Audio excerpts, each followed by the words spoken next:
Good evening and welcome to Newswatch on this Thursday, the 14th day of March 2024.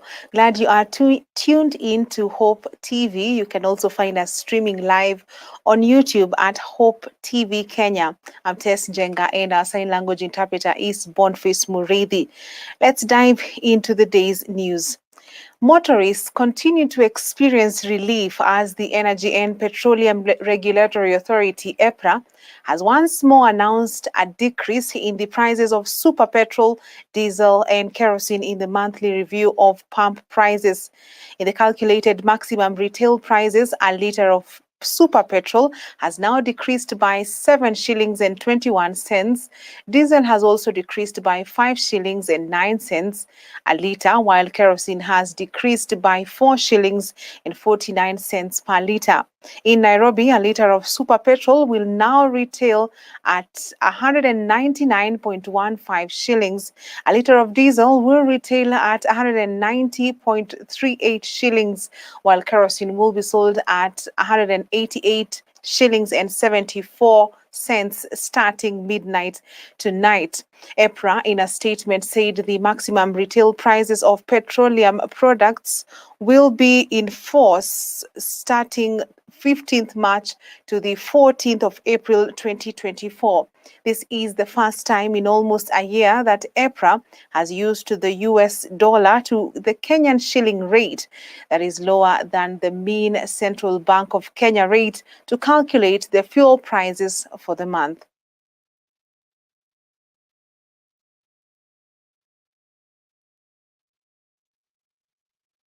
President William Ruto has urged Kenyans to register for the Social Health Insurance Fund, now known as SHIF. Speaking in Kericho County, the president emphasized the government's unwavering commitment to ensuring that every citizen has access to quality health care as the Universal Health Coverage UHC program is being rolled out across the country. And as Grace Ahati reports, the head of state has further pledged financial support for those who are unable to afford insurance premiums as part of its new strategy to ensure that no Kenyan is left behind under the universal health coverage. In line with the government's broader goal of achieving universal health coverage UHC in the country, President William Ruto has now called upon all Kenyans to register for the Social Health Insurance Fund SHIF. The head of state made the remarks during the opening of the Belgut Technical Training Institute and Belgut TTI Digital Hub in Kericho County, where he emphasized that the government is committed to ensuring that every citizen has access to quality health care. Under the SHIF program, low-income earners will be required to contribute as little as 300 shillings a month towards their health insurance, while the government will cover the costs for those who are unable to afford it. Nimeweka sahihi sheria mpya ambayo sasa itamlazimisha kila mjumbe ajenge ICT hub kwa kila ward katika Republic of Kenya. Nyinyi vijana tunaelewana? Tutakuwa na ICT hub kwa ward, tutaleta kompyuta pale, tunaweka internet pale, na tuko na walimu wa kuwafundisha mambo ya digital jobs.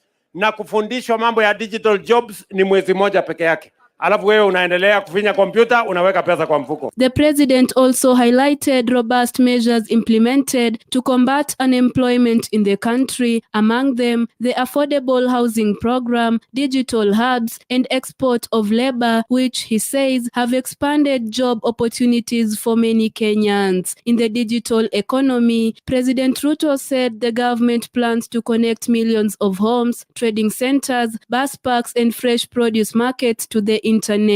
Ngwana ndio tuweze kuhakikisha kwamba vijana wetu wanaweza kupata ajira kwa digital jobs ama kwa mtandao, ndio tuweze kufukuza umaskini, kwa sababu tulikubaliana lazima tupange ajira hawa vijana. Si ni kweli? On his part, Deputy President Rigathi Gachagua expressed confidence in President Ruto's stewardship of the country towards economic growth. Na mimi nataka niseme watu wa Kericho, huyu rais wetu amejaribu. Aliingia katika urais Kenya ikiwa na matatizo mengi. Alikuta madeni chungu nzima. Hata mnakumbuka nilisema pale Kasarani, nikasema tumekuta hakuna kitu, hata kwa store panya amepotea, hakuna kitu ya kukula. Huyu rais ameng'ang'ana, tulikuta unga ukiwa shilingi 240 imeteremka mpaka 130. Ameng'ang'ana mambo ya bolea, tulikuta ikiwa shilingi 7,000 sasa ni 2,500. Rais amejaribu, hajajaribu? Reporting for Hope TV Newswatch, I'm Grace Ahati. Much appreciated, Grace Ahati, for that report. Now, Kisii Deputy Governor Robert Monda today appeared for the second day before the Senate to defend himself against allegations of corruption. Dr. Monda has refuted all accusations, particularly those related to securing a job for his friend Mikati's son, Mokaya. However, Mokaya had yesterday given a contrary claim, stating that the money sent to the deputy governor was intended to secure a job position for him at Giwasco. Kate and Diego with more details. Following yesterday's Senate plenary session involving the impeachment proceedings against Kisii Deputy Governor Robert Monda over corruption allegations, Joseph Mikati, Mokaya's father, claimed that the money sent to the Deputy Governor was actually a refund of a loan extended to him on the months of October-November 2022, refuting allegations of bribery towards the Deputy Governor. Mr. Speaker, sir, on 28th of May 2023, as usual, and as friends, it is me who made appointment to see His Excellency the Deputy Governor at his home. And when I went with my 3 sons to his home. And as we were seated, had some social discussions with His Excellency the Deputy Governor, about 20 meters from where I left my sons. That's the time the TG told me that he had given me money somewhere in October, November 2022 after elections, 500 shillings. Now he asked me whether I'm in the position to refund his money. And in that connection, I told him, yes, I can try to refund the money. Then from my joint account with my wife, I transferred money from my account to His Excellency, the Deputy Governor, 73 times, and then for 1,000, making 251. Kisii Deputy Governor Robert Monda has denied all allegations against him. He insists that the money sent to Guasco Managing Director Lucy Wachira was a mistake and not intended as a bribe. Additionally, Monda has refuted claims of deploying officers to his home. There was a clip that was played yesterday, the clip in regard to the arrest of Ruben Monda. If we could have it up kindly.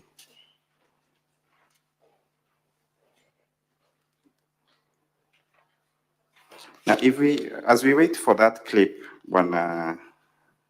David, does the Deputy Governor have the right to command? Of course, he is the Deputy Governor of Kisii County. Do you think, or does he have the right to command the enforcement officers?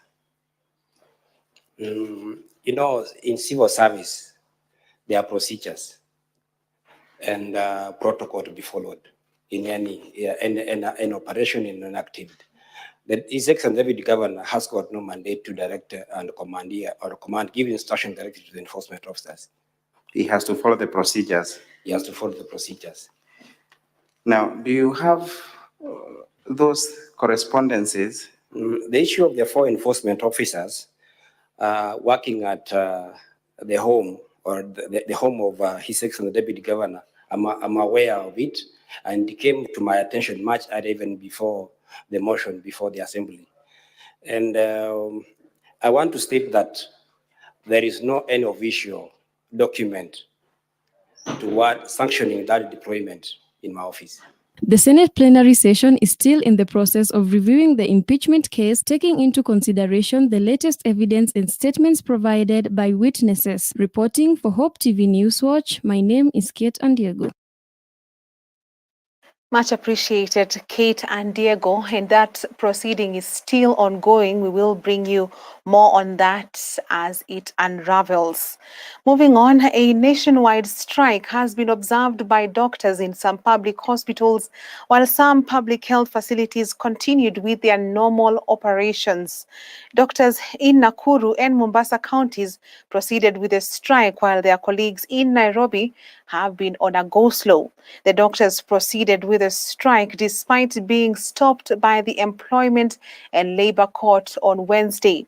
The court has called on the Health and Labour Cabinet Secretaries to hold a meeting with KMPDU officials to resolve their differences.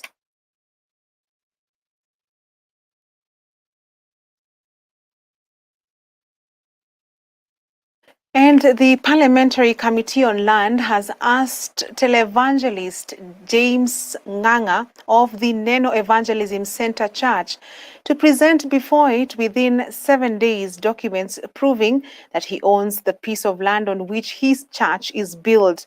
The church is located along the Haile Selassie Road, Nairobi. Njenga, who is in a tussle for the piece of land with the Kenya Railways Corporation, had written a letter to the Parliamentary Lands Committee, led by Mugirango North Member of Parliament Joash Nyamoko, asking him to help resolve the dispute over the ownership of the land that Kenya Railways claims Njenga owns against the law. According to the controversial preacher, who was represented by lawyers Silvana Sosoro and Susan Kemunto, he bought the piece of land through a bank loan which was paid in full in 2008.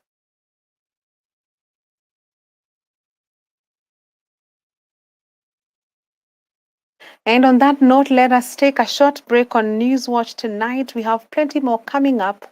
Stay with us.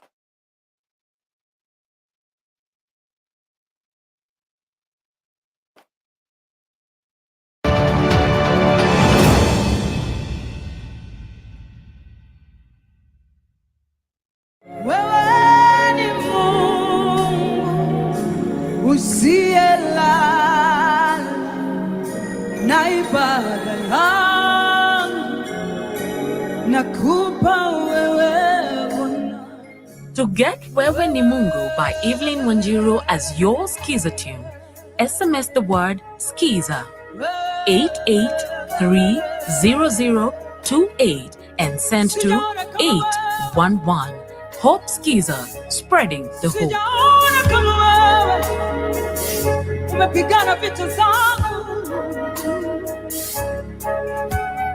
Nakupa ibada ya moyo wangu usiku wa leo. Are you ready to celebrate the brilliance, resilience, and outstanding achievements of remarkable women in East Africa? Hope Media, in partnership with BH Media Agency, brings you the East Africa Women of Excellence Awards Kenyan Chapter. The East Africa Women of Excellence Awards Kenyan Chapter aims at celebrating and honoring the unsung women, trailblazers, and the change makers in various fields of influence. Visit our website at www.womenofexcellenceawards.co and nominate a woman of impact in the various categories. The nominees will be unveiled on Friday, the 15th of March, 2024. For partnership and sponsorship, call Eunice on 0719-863-336 or Warren on 0724-514-998. You can also email customer experience at hopefm.org. The East Africa Women of Excellence Awards, recognizing East Africa women of impact.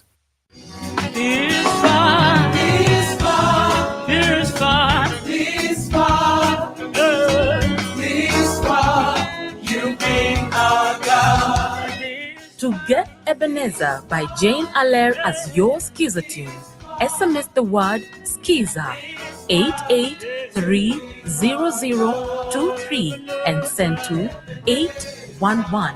Hope Skiza, spreading the hope. Ebenezer, you've been our God. Ebenezer,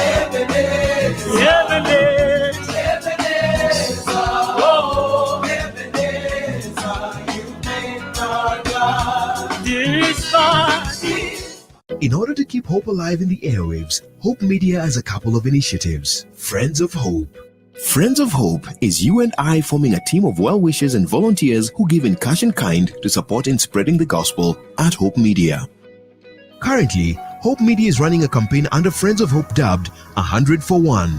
Through the campaign, Hope Media is asking Hope FM and Hope TV listeners and viewers to give just 100 shillings in order to reach one more soul with the message of hope and the gospel. Engage with us on our social media platforms at Hope FM Live and at Hope TV Kenya. Kuwa rafiki mso leo.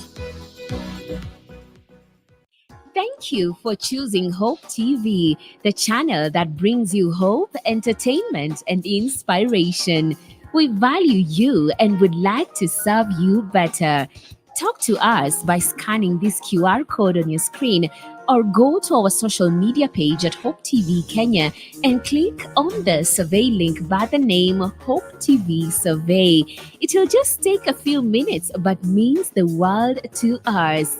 We value your feedback. Hope TV, look and live.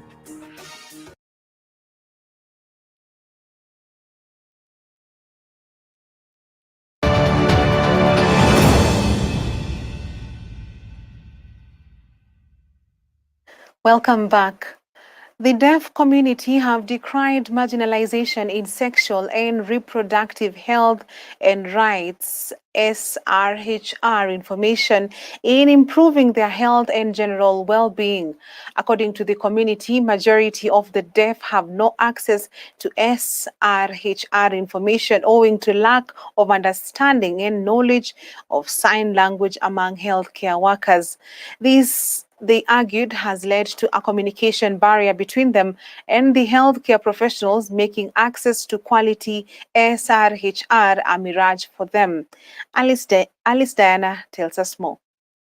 The government and the media have been urged to break communication barriers to make provision of sexual and reproductive health and rights services more inclusive of deaf and more so the young people. Speaking during a sensitization workshop in Embu County, themed leveraging the media to promote sexual and reproductive health and rights for young deaf adolescents, Deaf Empowerment Society of Kenya official Jacob Mugambi noted that without a translator, healthcare providers are unable to inform deaf patients about different sexual and reproductive health services. We are requesting you also to advocate for the rights of the deaf people, because the government is focusing with simple languages for the hearing and the blind, but spoken language, but they don't involve the deaf people. We avoid the deaf people, so we want deaf people to be equal, to get equal services of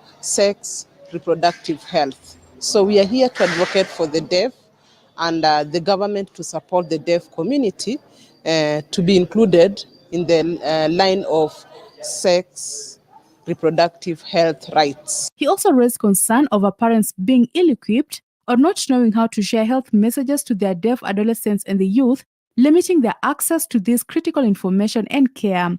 This, he said, had perpetuated discrimination and limited access to healthcare, which could only be reversed by giving them more access to health learning opportunities. When we are talking about sex and reproductive health, the deaf people should be fully involved and be aware of what is needed. So when parents of the deaf know more about this information about sex and reproductive health, the deaf people will be aware about that. So the media should advocate for us so that the parents should teach the deaf, very young deaf adult to know more about sex reproductive health and they know their rights. They noted that most healthcare workers lack basic science and understanding of specific science relevant to sexual and reproductive health, making it hard for them to get these services in hospitals. People view us differently. Sometimes if maybe, for example, I get pregnant and then I go to the hospital, in the hospital, people will view us as maybe, for example, I need service for pregnancy, and then the doctors will not serve us. It is the big problem is communication, whereby the nurse will look at us and they will be worried because they don't know how to communicate to us. So they don't value having the best way of communicating to us. So they will talk to us, but we can't answer or say anything on what they are talking to us. So we have a lot of barriers. That is why we are not involved mostly in the reproductive issues. The deaf community is now calling on the media and app developers to come up with user-friendly messages and applications on sexual and reproductive health information for them to bridge the knowledge gap. Additionally, the members also noted that sign language interpreters' space on TV is too small to be seen well, hindering access to information. Like the media, also to have some apps on sign language, not only about interpreters, but apps which can help some doctors or nurses to learn sign language so that we can access those information. The media can partner with DESC and collect more information about persons with disability, especially the deaf people around Kenya. Also, the media can improve the area of services where maybe, for example, we have the TV, we have the insertion of interpreters. They can expand that insertion. Why? Because most of the time, the deaf people cannot see that insertion of the interpreter very well. So the interpreter is very tiny at the insertion. So sometimes the deaf people have to learn from the media and empower themselves. So the government should advocate and get more information by developing the deaf community. Alice Diana, Hope TV Newswatch. Thank you, Alice Diana. Now, following a spate of grave security breaches at the Dabel artisanal mining sites within Golbo division of Marsabit County, the government has declared the sites dangerous and disturbed and issued vacation orders. The area has been rife with armed criminals facilitating trade in narcotic drugs, while 7 people, including 2 aliens, were killed this week in gang rivalries among the illegal artisanal mines on site. While issuing the closure orders, Interior Cabinet Secretary Kithure Kindiki also cited cases of rape, defilement, and gender-based violence. A special team from the Directorate of Criminal Investigations, DCI, has taken over investigations to identify and apprehend the offenders.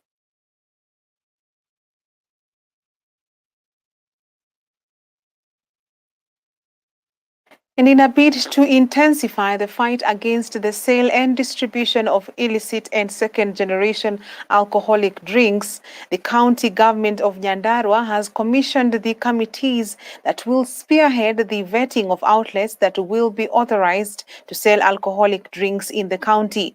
Nyandarua County Governor Dr. Kiarie Badilisha, the County Commissioner Abdirishak Jaldesa have praised the move, saying they will not relent on the war against the manufacture, sale, and consumption of alcoholic drinks, and especially second-generation brews.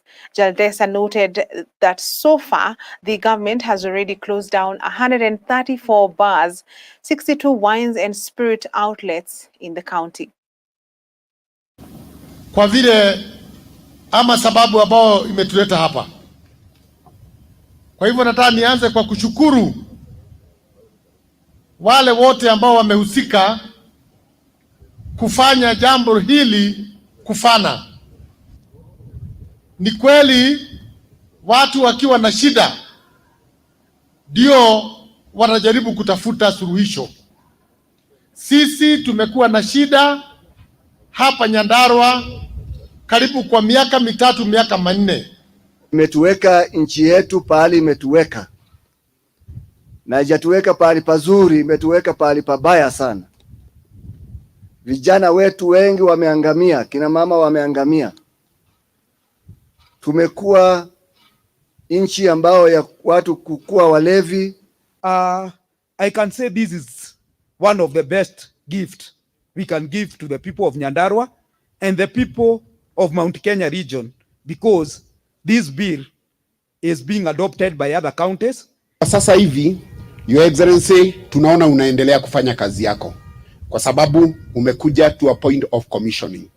Na ningetaka kusema pia we could have the best laws. Na niko sure hapa county commissioner utatusaidia sana because you could have the best laws. And on a similar note, to win the war against illicit brews and other vices in the country, the government has been urged to empower Nyumba Kumi initiatives. Laikipia East Deputy County Commissioner Patrick Muli noted that Nyumba Kumi model was a key government component in the fight against crimes at the community level, hence the need for supporting them. Speaking in Nanyuki during a Nyumba Kumi members sensitization forum, Muli noted that through Nyumba Kumi boosting security organs by sharing information, crime rates in Laikipia have reduced. Wakati hawa watu wananyuka walikuwa wamekuja huko kwetu, kuko na mambo mengi sana ambayo tulijifunza kutoka kwao. Ya kwanza kupigana na madawa ya kulevya, ya pili kupigana na ukora na uhalifu aina nyingi, na tumepigana naye vya kutosha mpaka sasa Karatina iko sawa. Sasa leo hii pia tumejifunza mambo mengi na wao, kama vile watu wa Nyumba Kumi hapo wako na vitambulisho. Tumejifunza hivyo na kuona ya kwamba kitambulisho ni kitu muhimu. Hii ya Nyumba Kumi ni kitu muhimu ambayo inaweza saidia kutambulisha mzee wa Nyumba Kumi. Niseme ya kwamba kazi ya Nyumba Kumi tumeanza kuona matunda yake, kama Disemba ambayo imepita na hata leo Nanyuki tungekuwa na visa kidogo sana za uhalifu kwa kupitia Nyumba Kumi, kwa sababu tunaweza pata ripoti yoyote. Na mambo ya pombe haramu wanaweza tupatia report ambao tunatumia askari wetu wana act upon and then tunapata results. So langu ni kusema kwamba Nyumba Kumi ni kitengo muhimu sana, tunatakiwa tuipatie support ndio tuweze kupata ripoti yote kutoka mashinani. Asante. Machakos Town Member of Parliament Caleb Mule is set to table a motion in Parliament seeking to exempt taxes on importation of assistive devices for people living with disability. According to the Member of Parliament, many people living with disability have been unable to purchase assistive devices like wheelchairs due to the high tax imposed on them. He says it was not in order for a wheelchair to cost 150,000 shillings, as many persons living with disabilities cannot afford to buy them. Speaking at AIC Bomani in Machakos Town during an exercise to donate more than 200 wheelchairs to people living with disability, the legislator said he will partner with organizations of goodwill to build an assembling ground for assistive devices for persons living with disabilities to easily access them and at an affordable cost. We've been able to give about 200 wheelchairs and crutches and walkers. So I am very happy because of Hope Mobility in conjunction with Caleb. Nilienda nikawaambia tusaidiane kwa sababu ya watu ambao wako physically challenged, na wakasema ni sawa na wakakuja. Kwa hivyo tunawashukuru kabisa kabisa kabisa, na tunawaambia mkuje tena na tena. Hizi wheelchairs ambazo zimeletwa hapa leo, they are specialized wheelchairs such that mtu anapimwa inamtoshea vizuri. You see, we are not just giving wheelchairs because they are wheelchairs. We are giving wheelchairs because they serve, so that they can serve the purpose and fit exactly for the need of that particular patient or that particular person. Kenya has today launched a community health initiative supported by the African Union geared to boosting primary health care at the grassroots, targeting underserved populations. The pivotal program under the auspices of the African Union AU member states is known as Resilient and Empowered African Community Health, that is REACH, and is geared towards increasing community health workers to over 2 million in the continent by 2029. Under the first phase of the initiative, over 25,000 CHWs newly recruited in Kenya will be trained on community health and on the use of community health promotion kits and electronic community health information systems to strengthen monitoring and evaluation. We are celebrating a partnership that is unique.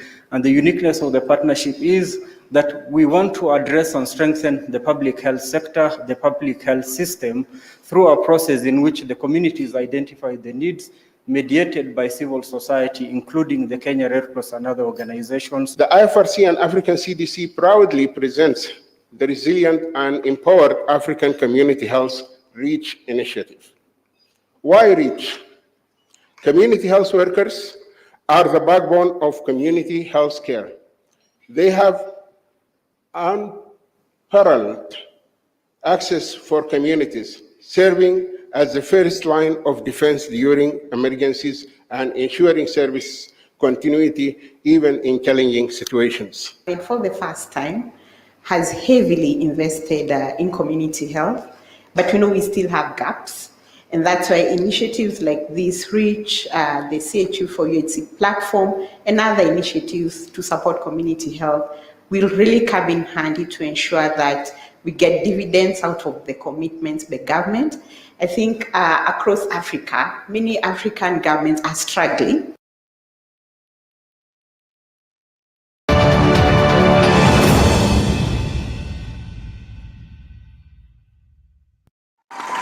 Are you ready to celebrate the brilliance, resilience, and outstanding achievements of remarkable women in East Africa? Hope Media, in partnership with BH Media Agency, brings you the East Africa Women of Excellence Awards Kenyan chapter. The East Africa Women of Excellence Awards Kenyan chapter aims at celebrating and honoring the unsung women, trailblazers, and the change makers in various fields of influence. Visit our website at www.womenofexcellenceawards.co and nominate a woman of impact in the various categories. The nominees will be unveiled on Friday, the 15th of March, 2024. For partnership and sponsorship, call Eunice on 0719-863-336 or Warren on 0724-514-998. You can also email customer experience at hopefm.org. The East Africa Women of Excellence Awards, recognizing East Africa women of impact.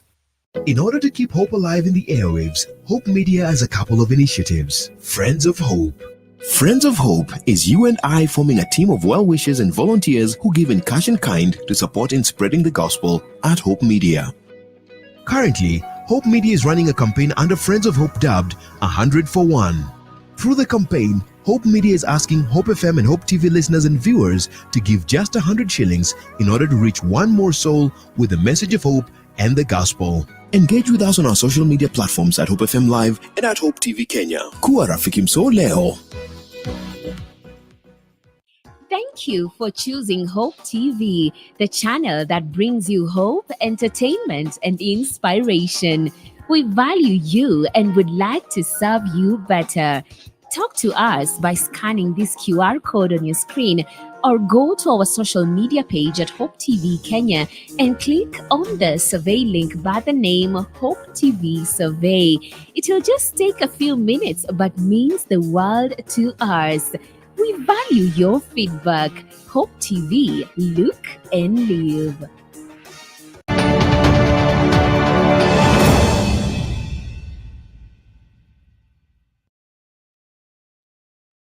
Welcome back in business. The First Lady, Mama Rachel Ruto, has asked members of the East Africa Legislative Assembly Women Caucus to fast-track legislation in support of women's economic empowerment in the region by acknowledging the importance of gender equity and the need to accelerate women's empowerment in the nations. They will catalyze development in all aspects of life and ultimately transform families, communities, East Africa member states, and the whole continent. The East Africa Legislative Assembly Women Caucus is working towards emerging as a powerful voice in the articulation of the East African women's agenda of justice, equality, equity, and accountability in the EAC integration process. This month is International Women's Month, an extension of International Women's Day, which we celebrated last week with the theme, Invest in Women, Accelerate Progress. We acknowledge the importance of gender equality and the need to accelerate women empowerment in our societies. When we empower women, we catalyze development in all aspects of life and ultimately transform families, communities, our countries, and the whole region. Let us use our platforms to empower women, utilize our youthful workforce, and protect our children. If we jointly tackle our common challenges and utilize our human capital and natural resources productivity, we will chart a new course towards a brighter future for the citizens of East Africa community. Together as a region, boosting a population of over 302 million with significant urban representation, we possess the potential to become a formidable force on both the African and global stages. The East African Legislative Assembly has an opportunity to create a conducive environment for our young people to become economically productive and empower women to contribute to the development of our nations. And Principal Secretaries led by Internal Security PS Raymond Omolo, or rather Amolo, and Sports Cabinet Secretary Ababu Namwamba have been on a tour to inspect various government projects, including the construction of a mini state house and the Masinde Muliro sports field. This as Bungoma County is set to host Madaraka Day celebrations in June. Speaking to the media, PS Omolo indicated that they will ensure that they will ensure that there is enough space. Speaking to the media, PS Omolo indicated that they will ensure that there is security and all attendees get space in the stadium in an orderly manner to avoid a stampede like the one witnessed in Kericho last year. Meanwhile, Bungoma County Governor Kenneth Lusaka has emphasized the importance of agriculture, noting that it is the main theme in this year's Madaraka Day celebrations. Mine is just to say that we are extremely excited as a county to host this year's Madaraka Day, because with it come very many other goodies. I would just want to request the people of Bungoma to take advantage of this opportunity to promote their business and any other activities that are going to improve their livelihoods.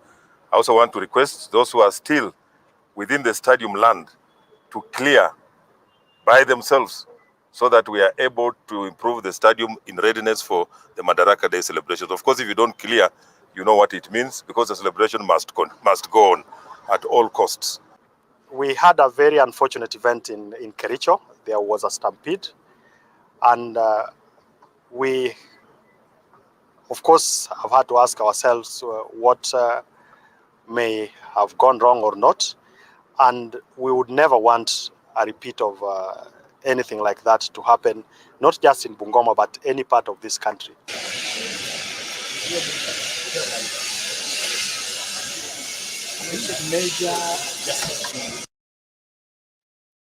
Well, that brings Newswatch to a wrap tonight. Thank you for watching.